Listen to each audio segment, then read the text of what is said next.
आज हम बात करने वाले हैं हमारी उस रील के बारे में जो मैंने कुछ दिन पहले पोस्ट की थी, जिसमें मैंने ये बताया था कि मध्य प्रदेश सरकार का रोलिंग बजट 3 साल का 18 फरवरी को आने वाला है। और हम लोग उस पर थोड़ी बहुत विस्तार से चर्चा करेंगे कि शिक्षा से जुड़ी चीज़ों के लिए इस बजट में क्या क्या है। तो मैंने जो हमारे मंत्री थे जिन्होंने ये बजट पेश किया है, उनकी जो स्पीच है वो मैंने इंटरनेट से निकाली हुई है। और उन्होंने जो जो कहा है उस स्पीच में हम पढ़ेंगे कि उन्होंने खासकर शिक्षा के लिए, हम पूरे बजट की बात यहाँ पर नहीं करेंगे क्योंकि हम शिक्षा से जुड़ी एजुकेशन से रिलेटेड वीडियोस बनाते हैं और उससे जुड़ी ही समस्याओं के बारे में डिस्कशन करते हैं। तो हम उसी पोर्शन के बारे में बात करेंगे जो शिक्षा से जुड़ा हुआ है। तो कुछ पॉइंट्स मैं उनके स्पीच के पढ़ूंगा और उसके बाद हम लोग बात करेंगे कि कितना इसमें सही था या क्या इसमें चीजें अच्छी हो सकती थी। तो चलिए शुरू करते हैं। तो मैं कुछ पॉइंट्स पढ़ता हूं फिर हम डिस्कस करेंगे। तो उनके कुछ पॉइंट्स थे कि विद्यालयों को बिजली आपूर्ति, इंटरनेट सुविधा एवं स्मार्ट कक्षाओं से सुसज्जित किया जा रहा है। प्रदेश में गुणवत्तापूर्ण शिक्षा के लिए पीएम श्री योजना के अंतर्गत 799 विद्यालय एवं 274 सांदीपनी विद्यालय संचालित किए जा रहे हैं। प्रदेश में प्रारंभिक बाल्यावस्था शिक्षा के लिए उल्लेखनीय प्रगति की है। विद्यालयों तक पहुंच आसान बनाने के लिए उद्देश्य से विद्यार्थियों को 4,85,000 साइकिलें प्रदान की गई हैं। इसके अतिरिक्त 94,300 मेधावी छात्रों को लैपटॉप प्रदान किए गए हैं। तो ये उनकी जो स्पीच थी उसका ये पहला एक पॉइंट था। तो इसमें दो चीजें आपको, एक तो आपको पीएम श्री योजना जो है स्कूल, ये आपको आया होगा, एक सांदीपनी जो स्कूल है।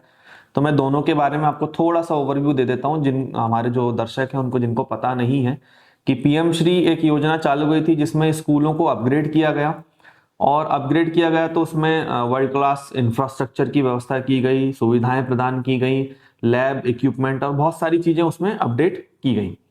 और सांदीपनी विद्यालय वो हैं जो पहले सीएम राइज स्कूल जिनको कहा जाता था, उन्हीं का नाम चेंज करके सांदीपनी विद्यालय उनको नाम दिया गया है। जिसमें भी मैंने जितने अभी विद्यालय देखे तो काफी अच्छा उनका इंफ्रास्ट्रक्चर बना हुआ है।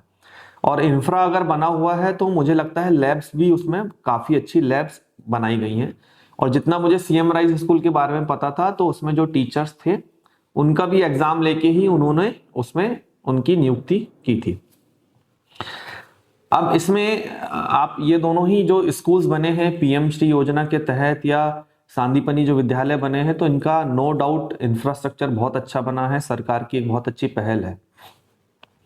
पर सवाल फिर से वहीं पर आके ये खड़ा हो जाता है कि एक समय और आया था जब एक्सीलेंस स्कूल की स्थापना की गई थी। जब हम मध्य प्रदेश में पढ़ रहे थे तब भी एक्सीलेंस स्कूल बनाए गए थे, उनका भी उद्देश्य यही था। क्या इम्प्लीमेंटेशन उस लेवल पे हो रहा है जितना गवर्नमेंट सोच रही है? सांदीपनी विद्यालय बनाना या पीएम श्री बनाने से या इंफ्रा अकेले डेवलप करने से ये चीजें सॉल्व हो जाएंगी जो हम चाह रहे हैं? कुछ हद तक जरूर होंगी, क्योंकि इंफ्रास्ट्रक्चर बहुत जरूरी है किसी भी देश के विकास के लिए, खासकर शिक्षा के विकास के लिए इंफ्रास्ट्रक्चर होना बहुत जरूरी है। हाँ, लेकिन मेरा सवाल ये आ जाता है फिर से कि क्या इन विद्यालयों में जो शिक्षक हैं या जो पेरेंट्स अपने बच्चों को पढ़ा रहे हैं, क्या ये उतनी ही शिद्दत से बच्चों को उस एजुकेशन के लायक बनाने के लिए खुद लायक हैं या नहीं? या वो उतना इम्प्लीमेंटेशन जितना गवर्नमेंट या हम सोच रहे हैं उतना इम्प्लीमेंटेशन उन स्कूलों में हो रहा है या नहीं? ये एक बड़ा सवाल यहाँ पर आ जाता है, क्योंकि इस तरीके की योजनाएं पहले भी आ चुकी हैं जो समय के साथ बीच बीच में जिनमें इम्प्लीमेंटेशन होना ही बंद हो जाता है। अब इसमें एक पॉइंट और था कि 4,85,000 साइकिलें प्रदान की गई है। ये बहुत अच्छी बात है क्योंकि बच्चों को आने जाने में परेशानी होती है, कन्वेंस होना बहुत ज़रूरी है। लैपटॉप देना भी एक बहुत अच्छी चीज़ है जो लैपटॉप प्रदान किए गए हैं मेधावी छात्रों को। पर फिर से सवाल वही आता है कि इन छात्रों को लैपटॉप चलाना सिखाएगा कौन? क्या इन छात्रों को उस लैपटॉप का सदुपयोग करना आता है, या ये छात्र उस लैपटॉप के उपयोग से चीजों को एक्सप्लोर कर पाएंगे या उस चीज से उसका फायदा उठा पाएंगे, या ये घर में एक ऐसी इलेक्ट्रॉनिक की वस्तु बन के रह जाएगी जैसे बाकी की चीजें हैं? मेरा सवाल फिर से वहीं आके खड़ा हो जाता है कि क्या हम जो फैसिलिटी दे रहे हैं वो बच्चों का उसका उपयोग करते आना, उसका उपभोग करते आना बन रहा है या नहीं? ये भी एक महत्वपूर्ण सवाल हो जाता है। नैतिकता की शिक्षा देना, सर्वांगीण विकास, ये भी हमारे छात्रों के लिए बहुत ज्यादा जरूरी है।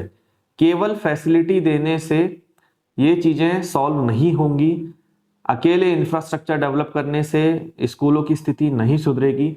वहां के टीचरों का भी विकास होना चाहिए, जो बच्चे पढ़ रहे हैं उनके पेरेंट्स को भी ये समझ में आना चाहिए कि भाई सरकार अगर इतना कर रही है तो उनकी भी जिम्मेदारी बनती है कि बच्चों को एक अच्छा एजुकेशन मिल रहा है तो नैतिकता की शिक्षा दें, उस चीज का उपयोग करना, उस चीज की वैल्यू करना बहुत जरूरी है।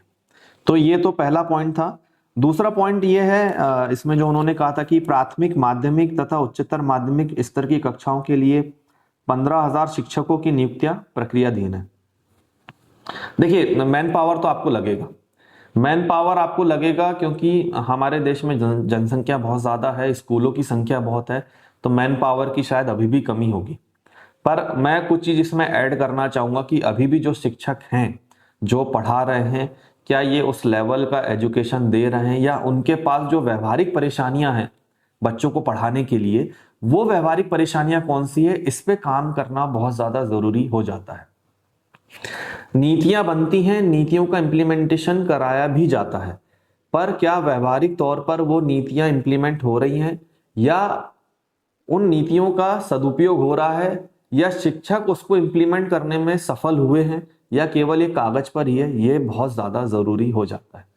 नियुक्तियां जरूरी है, पर मुझे लगता है इसमें मैं एक पॉइंट ऐड करना चाहूंगा कि जब किसी भी वैकेंसी गवर्नमेंट के द्वारा निकाली जाती है तो इसमें एक टेस्ट, साइकोमेट्रिक टेस्ट होना चाहिए कि अगर वो शिक्षक बनना चाहता है तो क्या सही में वो शिक्षक बनने लायक है या नहीं। ये बहुत इंपॉर्टेंट हो जाता है। केवल हम युवाओं को रोजगार देना चाहते हैं इसलिए नौकरियां नहीं निकाली जानी चाहिए। जो युवा सही में शिक्षक बनना चाहता है उसे ही शिक्षक की नौकरी करनी चाहिए ताकि वो उस पोस्ट के साथ जस्टिफाई कर सके। अगर हम केवल नौकरी पाने के लिए नौकरी कर रहे हैं तो शायद वो शिक्षक अपने बच्चों को वो शिक्षा नहीं दे पाएगा। तो नियुक्तियां आना चाहिए, जॉब्स निकलना चाहिए। गवर्नमेंट जॉब निकलती है तो एक पढ़ाई का माहौल बना रहता है, लोग तैयारी करते हैं, बहुत ज़्यादा ज़रूरी है, रोजगार देना बहुत ज़रूरी है। पर रोजगार में एक साइकोमेट्रिक टेस्ट होना चाहिए ताकि हमें ये समझ में आ सके कि अगर कोई व्यक्ति शिक्षक बनना चाहता है तो वो बच्चों को सही में पढ़ाने के लिए शिक्षक बन रहा है या केवल उसका उद्देश्य वहां पर नौकरी करना है और समय काटना है। अगर ये उद्देश्य है तो शायद हम शिक्षा का स्तर कभी जीवन में नहीं सुधार पाएंगे, चाहे हम कितने भी विद्यालय बना लें, चाहे बच्चों को हम लैपटॉप दे दें और चाहे उन्हें वर्ल्ड क्लास इंफ्रास्ट्रक्चर दे दें, तो भी बच्चों को वो शिक्षा नहीं मिल पाएगी जो मिलनी चाहिए। अगला पॉइंट जो था इसमें कि अनुसूचित जाति वर्ग के विद्यार्थी हेतु प्रदेश में 10 ज्ञानोदय विद्यालयों को सीबीएसई मापदंडों के अनुसार अपग्रेड किया जा रहा है। इस वर्ग के विद्यार्थी हेतु 1913 छात्रावास संचालित हैं जिनकी कुल क्षमता 95,000 है।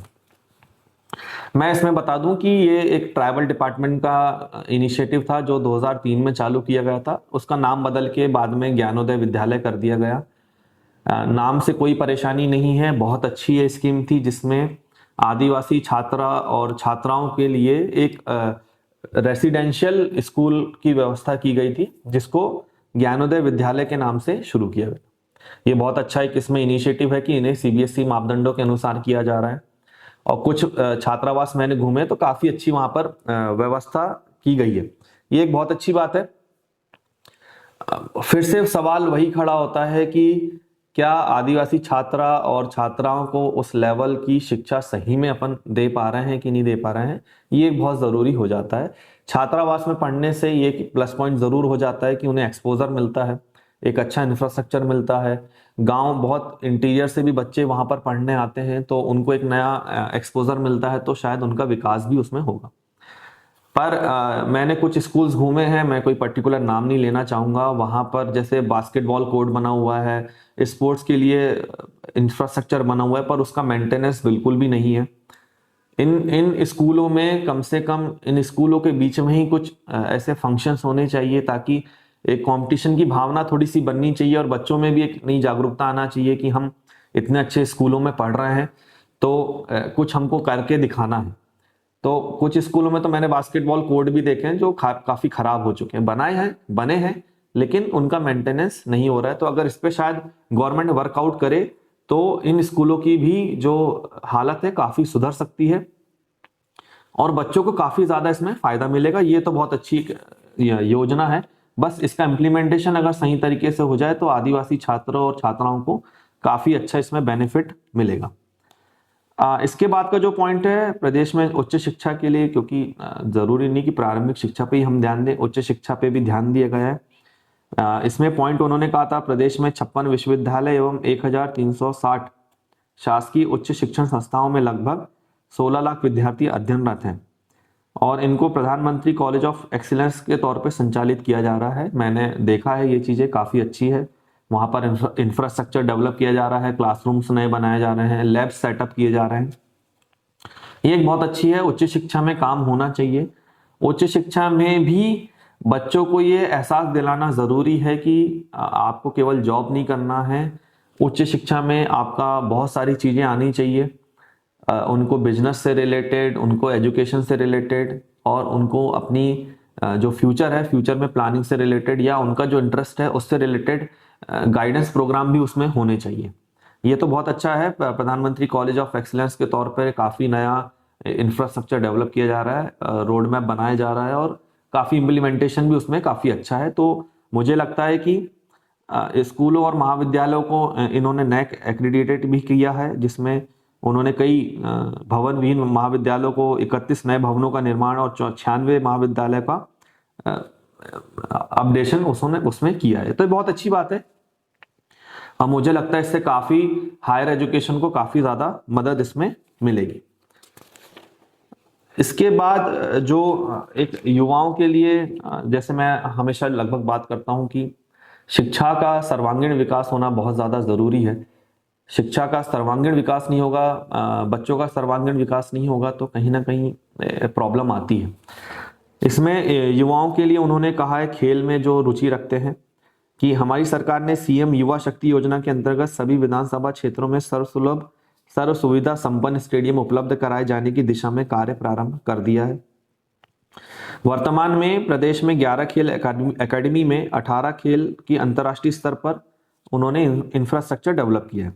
प्रदेश में 4 हॉकी टफ तथा 30 खेल स्टेडियम निर्माणाधीन है। खेल एवं युवा कल्याण के क्षेत्र के लिए 815 करोड़ रुपए का बजट का प्रावधान प्रस्तावित है। स्पोर्ट्स उतना ही जरूरी है जितना हमारी प्रारंभिक शिक्षा।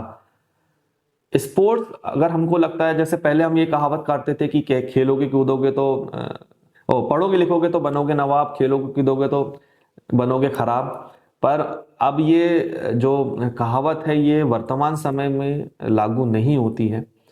स्पोर्ट्स आपको डिसिप्लिन सिखाता है, आपको मैनेजमेंट सिखाता है, मेंटली प्रिपेयर्ड करता है, फिजिकली प्रिपेयर्ड करता है। इसलिए भी हम जो अभी बात कर रहे हैं कि बच्चों का सर्वांगीण विकास होना चाहिए, उसमें स्पोर्ट्स की अहम भूमिका होती है। किसी भी प्रदेश में बच्चों को आगे बढ़ाने के लिए स्पोर्ट्स का करिकुलम में होना बहुत ज्यादा जरूरी है।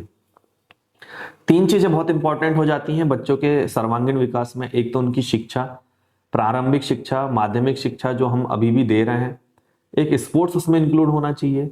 व्यवहारिक शिक्षा ये भी एक इसमें आना चाहिए, जिसको हम नैतिक शिक्षा भी बोलते हैं, जो जापानीज कल्चर में बहुत ज्यादा है।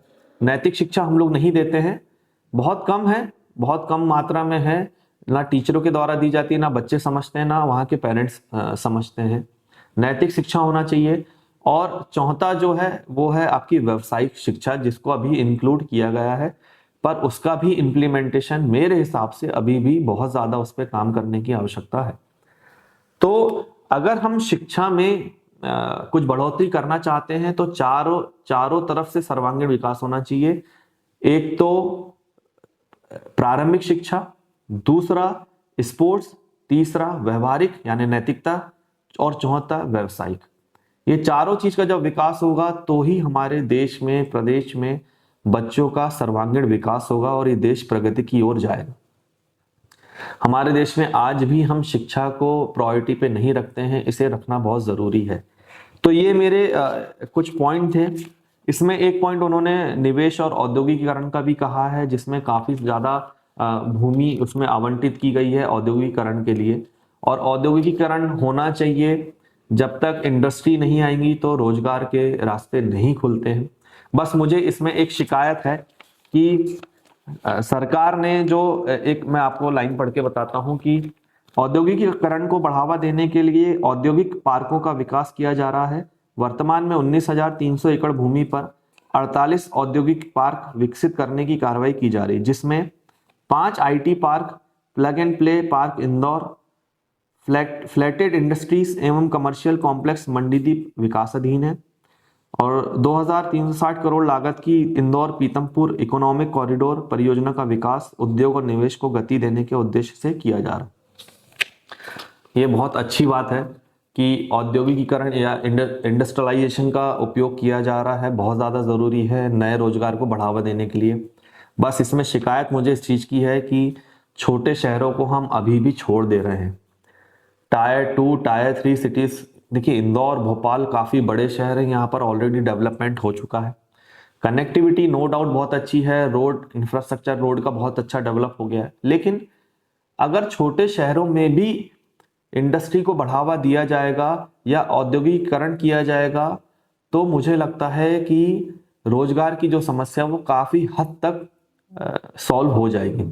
ये जानना ज़रूरी है और ये समझना भी ज़रूरी है कि औद्योगिक विकास केवल बड़े शहरों में ना होकर छोटे शहरों में भी हो, क्योंकि आज भी हमारे देश में लोग अपना कंफर्ट जोन छोड़ के बड़े शहरों की तरफ जाना पसंद नहीं करते।